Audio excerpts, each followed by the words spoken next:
Baik, Bapak, Ibu, dan Saudara, saya akan share PowerPoint sesuai dengan tema kita malam hari ini. Baik, ya. Jadi, tema kita mati tetapi hidup. Bisa juga dibalik sebetulnya hidup tapi mati, gitu ya. Kalau mati di dalam arti Kristus mati, walaupun hanya sebagai manusia dia pernah mati, sebagai Allah dia tidak pernah mati. Sebagai manusia dia harus mati, ya, tapi sebagai Allah dia nggak mungkin mati. Yesus harus mati supaya kita hidup, tetapi dia juga bangkit lagi. Ya, kita juga pernah mati dan kita dihidupkan kembali oleh Tuhan Yesus. Oke. Tema ayat yang diberikan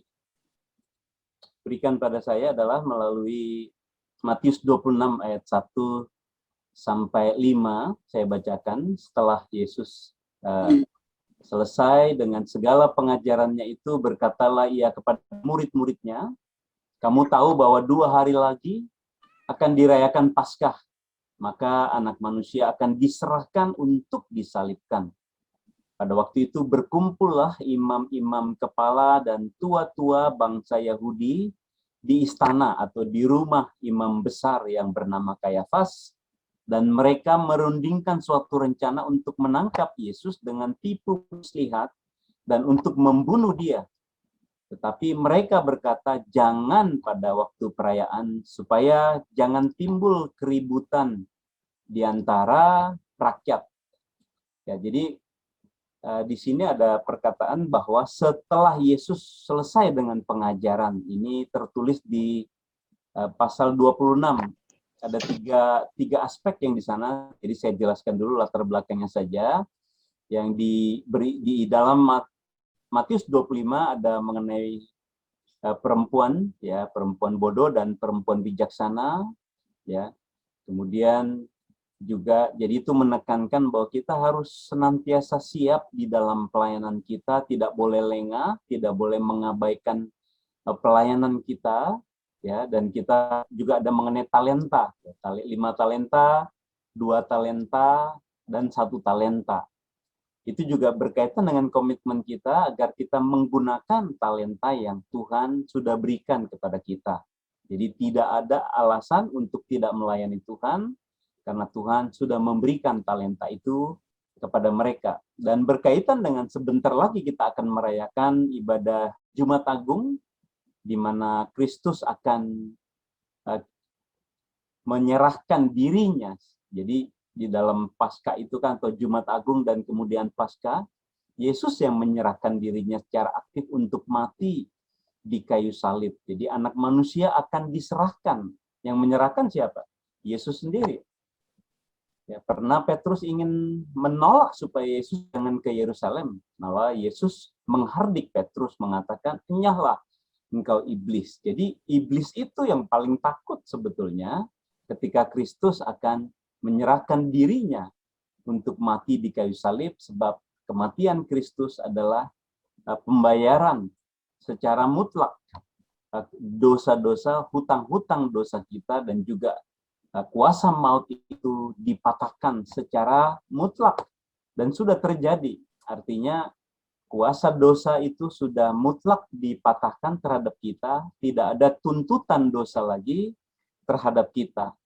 Dan pada waktu itu dikatakan imam-imam besar, ya, front pembela Taurat, imam-imam Habib-Habib Yahudi pada waktu itu berkumpul untuk di istana atau di rumah besar imam besar Kayafas, dan merundingkan, bikin planning, bikin strategi untuk menangkap Yesus supaya mereka bisa menyalibkan dan membunuh Yesus. Tetapi juga mereka berawas-awas mengenai hari perayaan Paskah, dan Tuhan Yesus sudah bilang kepada murid-muridnya, kamu tahu 2 hari lagi akan dirayakan Paskah. Jadi 2 hari sebelum Paskah itu dan 2 hari sebelum Yesus disalibkan itulah sudah ada perundingan, dan Tuhan Yesus bilang, kamu tahu, tapi ada yang murid-murid tidak tahu bahwa Yesus akan mati pada waktu itu, sebab mereka belum ngeh sepenuhnya. Nah, baik kita lanjutkan. Ya, sekarang kita bicara mengenai fenomena pandemi COVID-19. Ya, segala sesuatu sudah berubah.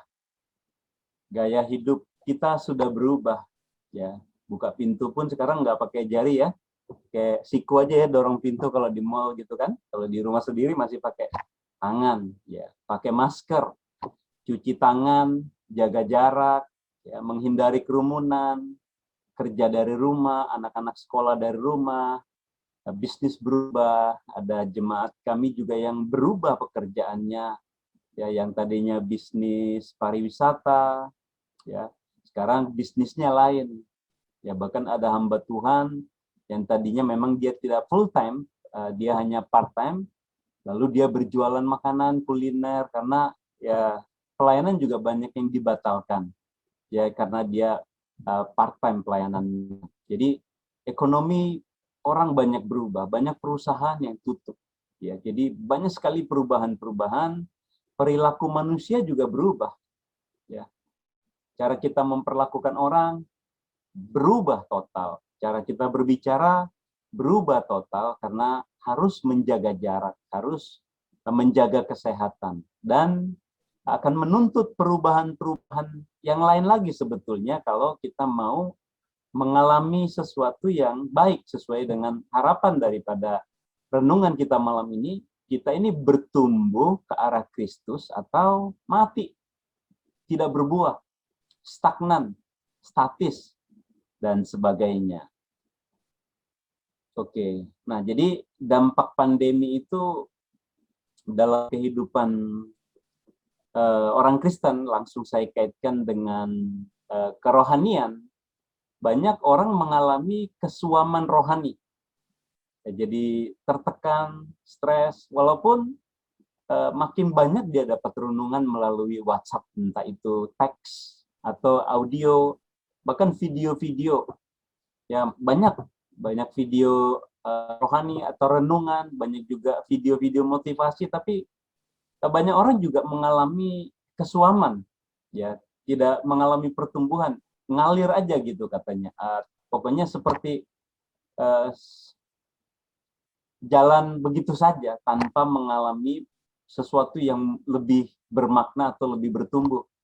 Lalu kasih menjadi dingin, menjadi apatis, bahkan kepada orang-orang terdekat. Mungkin juga kepada orang-orang yang bukan orang terdekatnya, jadi makin jaga diri. Mungkin juga karena faktor ekonomi kurang, ya, kemampuan untuk memberi berkurang, mengasihi juga menjadi dingin atau nggak terlalu peduli dengan orang lain, ya. Lalu bisa juga terjebak dalam dosa atau kebiasaan-kebiasaan buruk, bad habit, ya. Jadi banyak juga kasus-kasus keluarga yang terjadi, ya, konflik-konflik keluarga yang terjadi di dalam masalah pandemi ini, ya, karena beberapa orang yang saya layani juga berkaitan dengan perceraian, ya.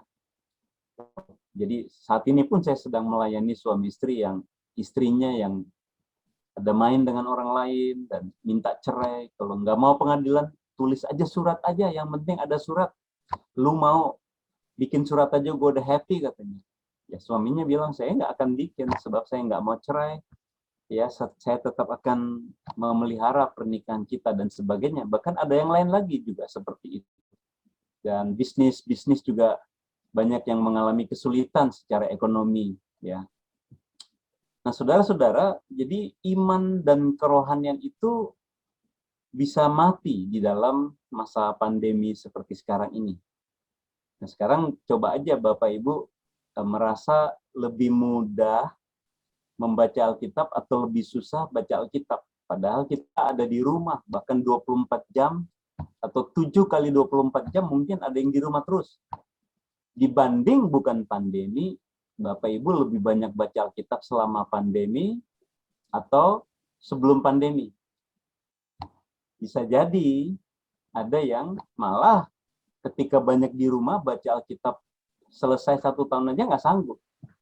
Ya, jadi malah tidak bergairah membaca Alkitab, dan kerohanian itu stagnan, mati atau berhenti.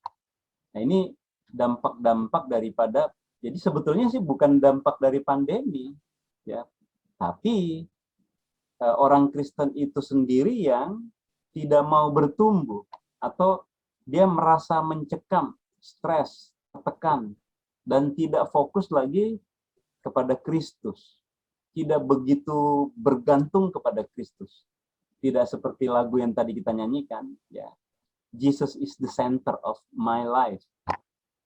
Jadi pikirannya itu tidak fokus pada Allah, tidak mampu secara penuh bergantung kepada Tuhan, jadi tidak bertumbuh. Malah saya ketemu orang konflik sesama orang Kristen, ya, pengurus yang sangat aktif. Nah, karena ada konflik, komunikasi salah, tiba-tiba bisa keluar tuh kata-kata yang dari Ragunan itu loh. Ya, rumah saya dekat sekali ke Ragunan. 5 menit, 10 menit udah sampai ke kebun raya, ya. Kata, ya, nama-nama binatang itu bisa keluar, padahal ini orang yang aktif melayani.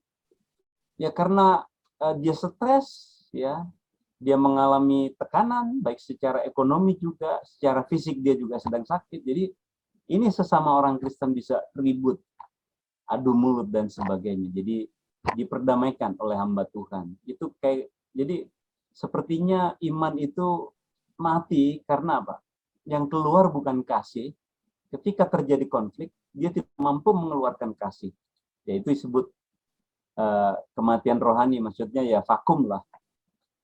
Jadi kita hidup sebagai orang Kristen, rajin ke gereja, bahkan kebaktian keluarga. Tapi ketika ada konflik, iman itu nggak muncul.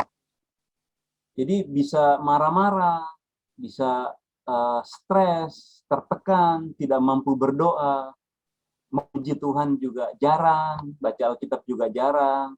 Ya, itu yang disebut dengan kemunduran rohani.